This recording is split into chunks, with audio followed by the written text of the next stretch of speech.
Hello and welcome to Richland Spotlight, an ongoing program where we talk with city staff and shine a light on projects, programs, and events taking place in the City of Richland. Well, today we are excited to welcome the City of Richland's Transportation and Development Manager, Jeff Peters, to the program. Jeff, thanks for joining us today. It's a pleasure to be here. Well, Jeff, it's my pleasure to say that you are our first returning interview on Richland Spotlight. We had you on the premiere episode all the way back in June where we discussed the Queensgate corridor. And now we have you back to talk about, another road project, the Stevens Extension. And, this project was recently finished. And before we talk about, the design and the features of the project, just please explain why this project was necessary for the City of Richland.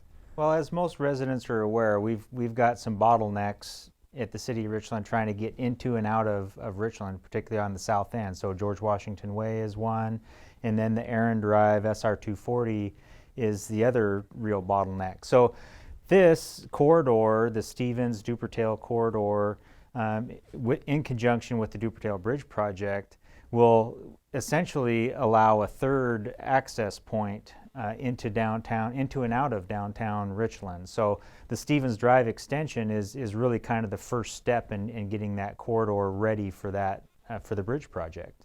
Great. Well, yeah, it's an exciting project. And for this project, the city, we designed and built a brand new road. We didn't reconstruct, a road that we already had. So can you talk about the engineering, the alignment, and just sort of the features of the new Stevens extension? Yeah, so the idea was to make a nice transition from Stevens Drive, which runs north-south, to get another access point up to the Queensgate area and out of South Richland. So that's why we needed to kind of create a new alignment as opposed to using existing streets to make that connection. So the Stevens Extension project is a minor arterial street, and as such it has bike lanes on it, has 8-foot sidewalks because of the Central Business District, and has street trees, has LED street lights on it. It really is kind of a showcase of our latest street design.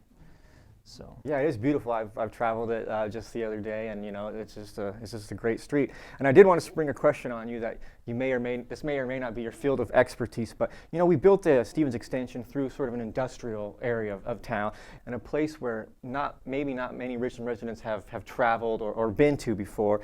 And now we've created a city street to run right through there. And I'm wondering if there are plans for the land next to the new roadway, and are we going to see some destination developments in the near future? Well, those are privately owned parcels that we went through, and in the negotiation process and through this project, it really kind of creates some economic development opportunities for those property owners because it gives them good access and street frontage to parts of their property that they didn't have before. So we could see in the future more development along that corridor, as they firm up their plans and now that there's good access there. With the segue into the next project that we'll have coming up, which is the Dupertale Extension, when that project gets built, we'll be signalizing the intersection at Stevens, Dupertale, Welshon Way there. So right now it's just a stop-controlled intersection, but when we do that next project, we'll put a signal there, which will make it a lot easier to get onto and off of Welshon Way from the Stevens Drive side. Well, we didn't bring you on the program just to talk about projects that are already completed. More work is planned to piggyback off the Stevens Extension.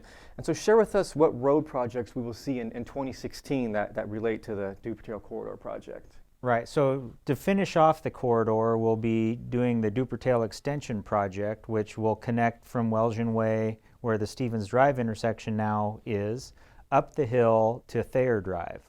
And so that'll be a new piece of road as well.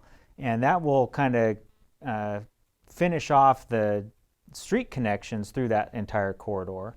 And that project will feature a roundabout at the Dupertale-Thayer intersection. And then the next project that we'll be doing is the Dupertale Reconstruction Project, and that will be installing curb, gutter, sidewalk, bike lanes, street lighting, on-street parking from essentially Thayer Street to Wright. and will include a new roundabout that's kind of an oval shaped at the right Dupertail intersection. Okay, and we may not have the dates for like, you know, for these things that I'm going to ask you about already, but talk a little bit about how we're going to you know, encourage public involvement on these next two projects. In what ways will the public be able to add input or just find out what's going on with these projects? Well, we have the projects up on our website, so we'll be keeping more current information up on that. Currently, the Arts Commission has been tasked with coming up with some landscaping options for the center islands of the two roundabouts. So there'll be some opportunity for the public at that, you know, with the Arts Commission to kind of decide, you know, what that landscaping or, you know, if there's any art treatments or anything like that that will be put in those central islands. So that's kind of exciting. Most of the other public input as far as options go took place previously with the open house that we had, you know, a year or so ago. So right now we're just kind of finalizing the design and working through the right-of-way acquisition process, and we'll be hopefully, you know, ready to construct these projects or put them out to bid early this spring. So. Oh, well, great. Well, it sounds like 2016 is really going to be an exciting year for, you know, the street development of Richland. And well, thank you, Mr. Peters, for joining us today and talking about the Stevens Extension and upcoming projects within the Dupertail Corridor project. You know, if you have any questions regarding these projects or any others, visit the link at the bottom of your screen. I'm Mark Ingham, and thanks for joining us on Richland Spotlight.